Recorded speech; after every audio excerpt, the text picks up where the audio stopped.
Tessa and Clara were inseparable. From their first day in kindergarten to their last day in high school, everyone knew them as the twins who weren't twins. Tessa had golden blonde hair, freckles across her nose, and a loud laugh that could brighten any room. Clara, on the other hand, was quiet, with long dark hair and deep brown eyes that always seemed to be thinking. But somehow, they balanced each other perfectly. Tessa brought the sunshine, Clara brought the calm. And together, they made life beautiful. They lived on the same street. Every morning, they walked to school together. Every evening, they did homework at each other's houses. They shared secrets, dreams, and even clothes. They promised that nothing would ever come between them, not boys, not college, not money, nothing. But that promise would be tested. After graduation, Tessa's parents moved to another city for work. It broke both girls' hearts, but they promised to stay in touch. Tessa cried the day she left, holding Clara tight. "Promise. You won't forget me," she whispered. "Never," Clara replied, with tears in her eyes. And for a while, they kept that promise. They called each other every day. Tessa would send pictures of her new college, and Clara would update her on what was happening back home. Clara stayed behind and worked part-time while taking online classes. Life was different, but their friendship still felt strong. Until James came along. Tessa met him during her second year at college. He was tall, charming, and had a soft voice that made her heart race. He was studying architecture, loved the same music she did, and made her laugh just like Clara used to. She fell fast. They started dating, and for a while, everything felt perfect. She still talked to Clara, but not as often. Some calls would go unanswered. Texts would be replied to hours later. Clara began to feel the distance, not just in miles, but in the way Tessa spoke. Shorter messages, fewer "I miss you" moments. Then one weekend, Tessa invited Clara to come visit. "I want you to meet James," Tessa said excitedly over the phone. "You'll love him, Clara. He's so sweet." Clara hesitated but agreed. She packed her bag, took a bus, and arrived that Friday afternoon. Tessa hugged her tightly at the station, just like old times, but something felt different. Tessa looked happier than Clara had ever seen her.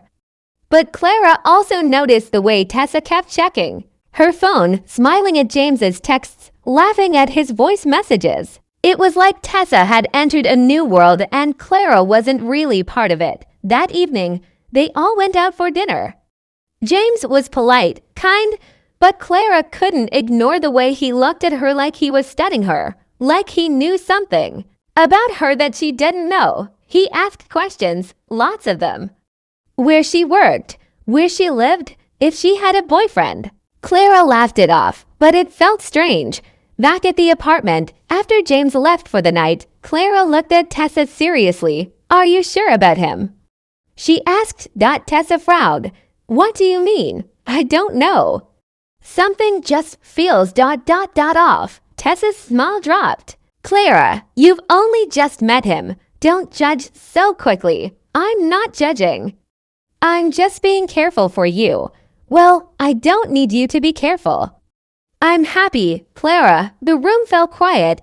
A cold silence formed between them. For the first time in years. The next morning, Clara woke up to an empty apartment. Tessa had left a note. "Gone to the market with James. Be back soon. Make yourself at home." Clara decided to take a walk. As she passed a cafe, she saw something that made her stop. Inside, Tessa was sitting across from James, but they weren't just talking. They were arguing. Tessa looked angry. James was whispering something with a strange look on his face. Then, suddenly, Tessa stood up and walked out, brushing past Clara without even noticing her. Clara stood frozen. James came out seconds later and saw her. He smiled. "Hey, Clara, right?" She didn't reply. "Want to grab a coffee?" he asked. As if nothing had happened, Clara turned and walked away. That evening, Tessa acted like nothing was wrong. She laughed, cooked dinner, and told Clara funny stories from college. But Clara couldn't forget what she saw or the feeling James gave her. When she returned home, she sent Tessa a message. "Please be careful with James. I don't trust him." The reply came hours later. One word, stop. After that, the calls stopped. The texts dried up. A month passed without a single word from Tessa. Clara tried everything. She messaged, called, even wrote emails. Nothing. It was like their friendship had vanished overnight. One day, Clara received a strange message from an unknown number. "Stay away from her. No name." No explanation. Her heart raced. She called. The number, no answer. That night, she couldn't sleep. Something was wrong, deeply wrong. Her best friend had changed, and Clara was about to find out just how far things had gone. Clara couldn't stop thinking about the message. "Stay away from her." The words rang in her ears like an alarm. Her hands shook as she held her phone, staring at the screen, hoping it was some kind of prank. But deep down, she knew better. She recognized that kind of silence, the kind that hides a deeper truth. Tessa was in trouble.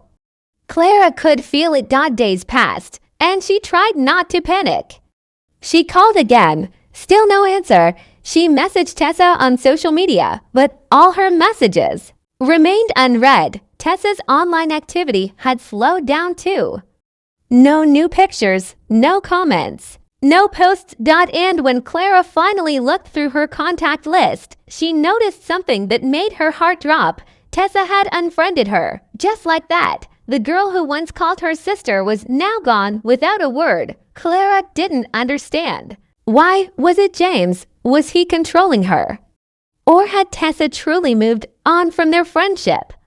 Either way, the silence felt sharp, like a knife between her ribs. She tried to distract herself, focused on work, school, and anything to keep her mind off it. But one night, something happened that pulled her back in.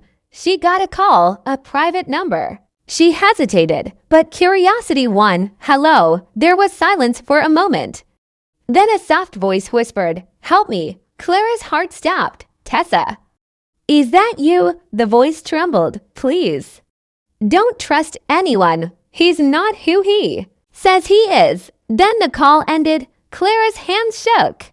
She tried calling back, but the number was blocked. Panic filled her chest. Her instincts screamed that something was very wrong. Without thinking, she packed a bag and took the next bus to Tessa's city. She didn't care if she was unwanted. She had to see her friend. Had to know the truth. The city was cold when she arrived. The skies gray, the streets unfamiliar. She walked straight to Tessa's apartment building, the same place she had visited just a month ago. Her heart beat faster with each step. She rang the bell. No answer. She rang again. Nothing. Then a neighbor stepped out of the building, an older woman with kind eyes. "Are you looking for the girl in 3B? She asked, noticing Clara's worried face. "Yes," Clara said. "Tessa." The woman looked around, then lowered her voice. "I haven't seen her in days. Sometimes I hear yelling late at night. Her boyfriend, he gives me a bad feeling." Clara's stomach turned. "Do you know if she's still living here?" she asked. The woman nodded slowly. "She is. But something's not right." Clara thanked her and waited in front of the building until someone came out. She slipped inside and ran up to the third floor, apartment 3B. She knocked gently. No answer. She knocked again, harder. "Tessa." "It's me, Clara. Please open the door." Nothing. She leaned her against the door. Silence. Then, faintly, she heard a soft thump. Like something falling, or someone. Her heart raced. She tried. The door locked. Her instincts kicked in. She rushed down the hall and found the building manager's office. She made up a story about needing to check on her cousin who was sick and not answering. After some convincing, he agreed to unlock the door. When the door creaked open, the room was dark and smelled like something stale, like fear. "Tessa." Clara called softly, stepping inside. The curtains were drawn. The living room was messy, clothes on the floor, a broken glass near the sofa. And in the corner, behind the table, sat Tessa. She looked nothing like the girl Clara once knew. Her hair was messy, her eyes puffy, and her skin pale. She stared at Clara like she was seeing a ghost. "Tessa," Clara whispered, running over. "What happened to you?" Tessa opened her mouth, but no words came. Only tears. Clara knelt down and hugged her. Tessa flinched. "It's okay. I'm here." "You're safe," Clara said gently. Tessa shook her head. "No, you shouldn't have come. Why?"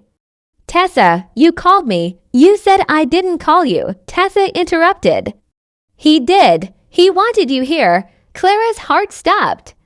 What? Before she could say another word, the front door slammed shut. They both turned. James stood in the doorway, holding a small black object in his hand. "Well," he said calmly. "Look who came back." Clara stood, her legs shaking. "What is going on, James?" He smiled. "Tessa's been having a hard time." "She doesn't need visitors messing with her mind. She needs help," Clara said, trying to stay brave. "She has helped me," he replied. Clara moved closer to Tessa. "She doesn't want you." "Can't you see that?" James's eyes darkened. "You need to leave." "No," Clara said, standing firm. "I'm not going anywhere without her." James stared at her, the calm mask slipping from his face. "She told you, didn't she?" he said slowly. "About me?" Clara didn't answer. She could feel Tessa trembling behind her. "She lied," he said coldly. "She always lies. You're scaring her," Clara snapped. "You've isolated her. That's abuse." James stepped closer. Clara's fists clenched, ready to protect Tessa with all her strength if she had to. Then, suddenly, a loud knock came at the door. "Police! Open up!" James froze. Tessa's eyes lit with a mix of fear and hope. Clara took her chance. She ran to the door and opened it. Two officers stepped in, their eyes quickly scanning the room. Tessa broke into tears. "Please, help me." The officers didn't hesitate. One stepped toward James and grabbed him. The other guided Clara and Tessa outside. Later, at the station, Clara learned the truth. Tessa had tried to leave James weeks ago. But he took her phone, cut her off from friends, and made her feel like she had no one. He had even pretended to be her online, replying to messages with cruel words, pushing everyone away, including Clara. But somewhere deep inside, Tessa never stopped hoping her best friend would come. And she did not as they sat outside the police station. Wrapped in blankets, Tessa looked at Clara with teary eyes. "I thought I lost you." Clara held her tight. "You never did." But even as they hugged, Clara couldn't help but wonder who sent that message, because Tessa didn't. The police took James away that night, but the fear he left behind didn't disappear so quickly. Tessa moved in with Clara for a while, needing space to heal. Her body was safe now, but her mind wasn't. Nightmares haunted her sleep. Every time she closed her eyes, she saw his face, heard his voice, and felt the invisible cage he had locked her inside. Clara did everything she could to help. She made tea, cooked her favorite meals, sat with her in silence when words felt too heavy. But she also knew something wasn't right. Something deeper still lived in the shadows of their broken friendship. One rainy evening, as they sat by the window watching water dance against the glass, Clara finally asked the question that had been burning in her mind. "Tessa, if you didn't call me that night, then who did?" Tessa looked down at her tea, silent. "Tessa," she looked up, her eyes full of guilt. "There's something I haven't told you." Clara leaned in. James had access to everything: my phone, my passwords, even my social media. At first, I thought he was just protective, but then he started pretending to be me. He would text you, write cruel things, just so you'd give up on me. Clara nodded. She had guessed as much. But that message, the one you got telling you to stay away, that wasn't from him, Tessa said. Clara frowned. "Then who?" Tessa hesitated. "I think it was from me, but you said I didn't mean to send it. I didn't even remember sending it until the police showed me the phone records. James had left my phone unattended for 5 minutes. In that time, I typed something fast. Messy, confused, I wasn't thinking straight. I thought warning you would protect you. Clara blinked, remembering the message. Stay away from her. Why didn't you say something sooner? Because I was ashamed, Tessa whispered. I wasn't just afraid of James. I was afraid of facing you. I pushed you away. I didn't listen when you warned me about him. I chose him over you. Clara felt a knot tighten in her throat. She reached out and held Tessa's hand. I was hurt, yes. But I never stopped caring. I just wanted you to be safe. Tessa looked up with wet eyes. You saved my life, Clara. They hugged again, and this time, it felt like the first real hug they'd shared in months. But the healing didn't end there. 1 week later, Clara received a letter in the mail. No return address. The handwriting was messy rushed. Inside was a single photograph. Tessa and James sitting together at the cafe that day Clara had visited. But this photo was taken from a distance, like someone was watching them. On the back, it read, "You don't know the full story." Clara's heart raced. She showed Tessa. Tessa turned pale. That's from the day I argued with him about leaving. I never saw anyone taking a photo. Who could have sent this? I don't know. They took the letter to the police, but the investigation didn't go far. No fingerprints, no evidence, just mystery. Who had taken the picture? Was someone else involved in their story all along? Weeks passed, and things slowly returned to normal, or something close to it. Tessa started seeing a counselor. She got a new phone, changed her number, and began applying to schools in a new city. She wanted a fresh start, a life without fear. Clara supported her, though it broke her heart too. See her go again. But this time, they promised to stay in touch and meant it. On the day Tessa left, she hugged Clara tightly at the bus station. Thank you for not giving up on me. I never will. As the bus pulled away, Clara watched it disappear into the distance, wondering if their story was finally over. But that night, as she was getting ready for bed, her phone buzzed. A new message and no number. This time it said, "She may be gone, but I'm still watching." Clara stared at the screen, her hands trembling. The nightmare wasn't over. Someone else was out there, someone who had been close enough to take photos, close enough to know their movements, close enough to know things that neither of them had shared. And now, they were watching her. She closed the curtains, locked the door, and sat on her bed, staring into the darkness. Her best friend had escaped her nightmare, but Clara had just entered her own. The end.